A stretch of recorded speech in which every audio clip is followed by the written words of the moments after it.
గురుగారు, కల్కి సినిమా చూసారా? కల్కి సినిమా సంబంధించి ఎక్కువ డిస్కషన్ జరుగుతుంది. కల్కి సినిమాలో పురాణాలకు సంబంధించినటువంటి రిఫరెన్సెస్లు కొన్ని ఉన్నాయి. అవునండి. అందుకని ఈరోజు మీతో కూర్చోవటం అయింది. కల్కి సినిమా చూసిన తర్వాత కలిగిన అభిప్రాయం ఏంటి మీకు? మార్వలస్. ఒక్క పదం చెప్పాలి అంటే మార్వలస్. ఓకే.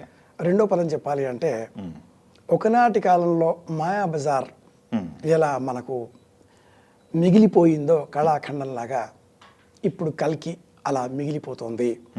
అప్డేట్ కాకపోతే అవుట్డేట్ అయిపోతాం.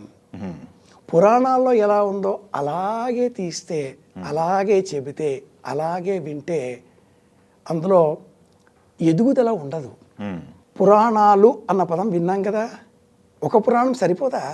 18 ఎందుకు వచ్చాయి? ఒక స్మృతి గ్రంథం సరిపోదా? 18 స్మృతులు, 18 స్మృతులు ఎందుకు వచ్చాయి? ఒక వేదం సరిపోదా? 4 వేదాలు ఎందుకు వచ్చాయి?